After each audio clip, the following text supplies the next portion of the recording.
이 새벽 우리에게 주시는 하나님의 말씀은 구약 성경 창세기 21장 1절에서 7절까지의 말씀입니다. 제가 보는 성경으로 구약 26쪽입니다. 창세기 21장 1절에서 7절까지의 말씀입니다.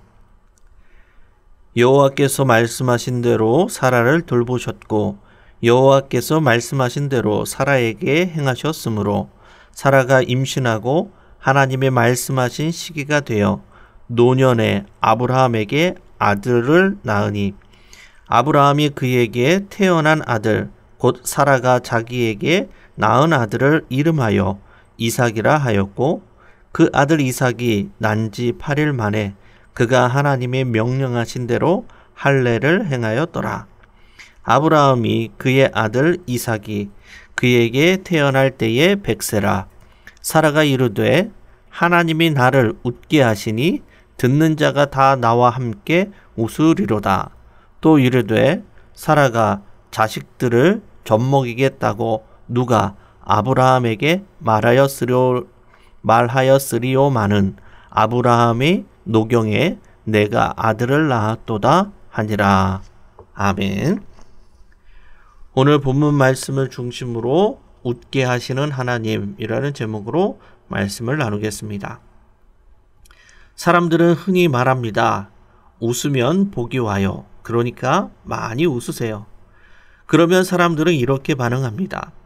아니, 누구는 안 웃고 싶어서 안 웃나요? 웃을 일이 있어야 웃지요. 요즘 우리 주위를 둘러보면 코로나로 인해서 경제 침체로, 폭우로 인해서 여러 가지 일로 웃을 일보다는 우울하고 슬픈 일들이 더 많이 있는 것 같습니다. 그래서 지금 우리의 현실과 상황을 보면 기뻐하고 웃을 수가 없습니다. 그런데 오늘 본문에 웃을 수가 없는 그런 상황에도 웃게 되는 한 사람을 만나게 됩니다. 바로 믿음의 조상 아브라함입니다. 그는 웃을 수 없는 상황에서 어떻게 다시 웃음을 되찾을 수 있었을까요? 말씀을 살펴보며 함께 은혜를 나누고자 합니다. 창세기 21장은 여호와의 돌보심으로 시작합니다. 오늘 본문 1절에서 2절의 말씀입니다.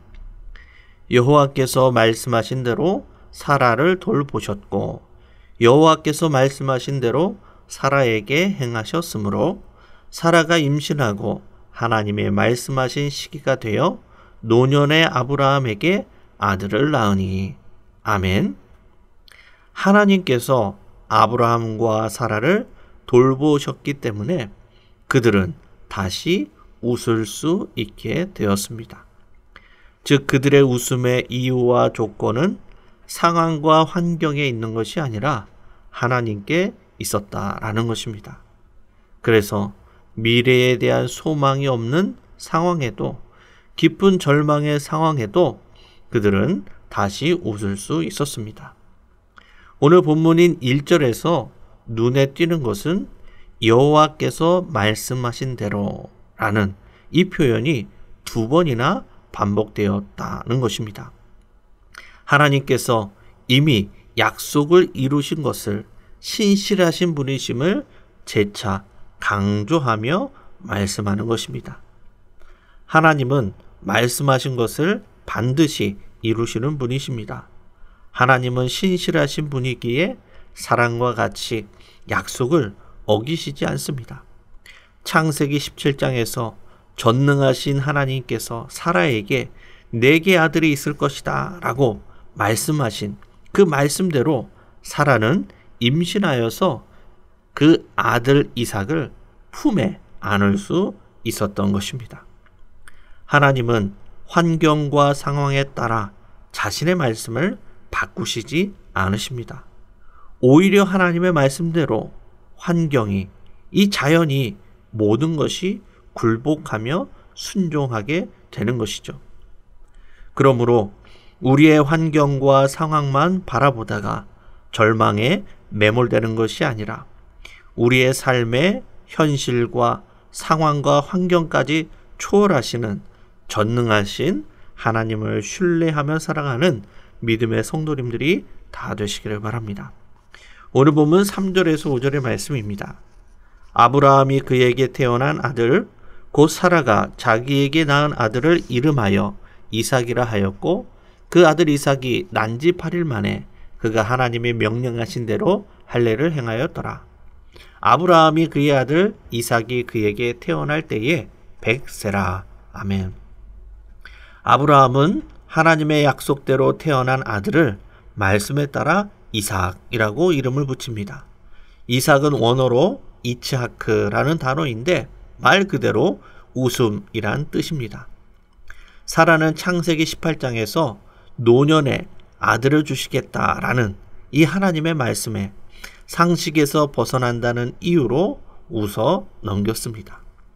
그도 그럴 것이 나이가 많아서 경수가 끊어진 지 이미 오래되었고 아무리 상식적으로 생각해도 그런 일은 있을 수 없는 불가능한 일이었기 때문입니다. 사라는 처음에는 하나님의 말씀을 온전히 신뢰하지 못했습니다. 믿음장이라고 하는 히브리서 11장에 위대한 믿음의 영웅들이 명단이 기록되었는데 그 명단에 사라의 이름이 기록되었습니다. 히브리서 11장 11절의 말씀입니다.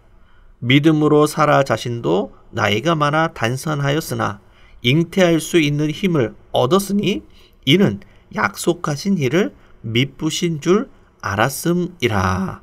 아멘. 우리는 사라가 하나님의 말씀을 코웃음으로 반응하였고 처음에는 온전히 믿지 못했다는 것을 알고 있습니다. 그럼에도 불구하고 성경은 이 사라를 위대한 믿음의 사람으로 기록하고 있습니다. 끝까지 믿는 것, 그것이 중요하기 때문에 그렇습니다. 우리의 믿음도 처음에는 사라와 같이 얼마든지 갈대처럼 흔들릴 수 있습니다. 그러나 중요한 것은 흔들리는 우리의 모든 의심과 회의의 자리를 넘어서서 전적으로 신뢰하는 자리까지 나아가야 한다라는 것입니다. 우리가 믿기로 결단하고 입으로 선포하면 그 다음은 하나님께서 역사하십니다. 하나님께서 사라의 의심과 불신의 그 웃음을 기쁨과 회복의 웃음으로 바꾸어 주셨듯이 우리가 믿기로 결단하고 선포하기만 하면 우리의 모든 불신앙의 모습을 감사와 기쁨으로 바꾸어 주실 것입니다. 우리의 삶에 모든 의심과 불신과 회의의 자리를 넘어서서 신뢰와 확신의 자리로 나아가는 믿음의 성도님들이 다 되시기를 바랍니다. 오늘 보면 6절과 8절의 말씀입니다. 사라가 이르되 하나님이 나를 웃게 하시니 듣는 자가 다 나와 함께 웃으리로다. 또 이르되 사라가 자식들을 젖먹이겠다고 누가 아브라함에게 말하였으리오마는 아브라함의 노경에 내가 아들을 낳았도다 하니라. 아멘. 사라는 하나님이 자신을 웃게 만드셨고 다른 사람들도 자신처럼 웃게 될 것이다 라고 말하고 있습니다. 당시 대부분의 사람들은 하나님을 두렵고 무섭게만 생각했습니다. 그래서 감히 아무도 하나님을 근접할 수 없는 완전하고 정의롭고 심판하시는 그런 분으로만 생각했습니다. 그런데 사라는 하나님께서 나를 웃게 하시는 분이라고 친밀하게 고백하고 있습니다. 신약에서 예수님도 하나님을 아바, 아버지라고 친근하고 자상한 분으로 소개합니다. 사라가 경험한 하나님, 그 하나님은 두렵고 근엄하신 심판하시는 분이 아니었습니다.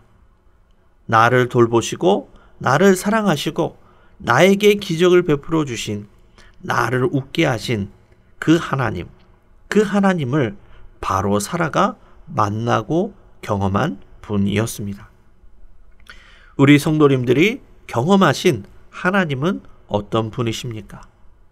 공의와 정의의 하나님이실 뿐만이 아니라 사랑과 긍휼이 풍성하여 우리를 웃게 하시는 신실하시고 친밀한 그런 하나님을 경험할 수 있는 성도님들이 다 되시기를 바랍니다.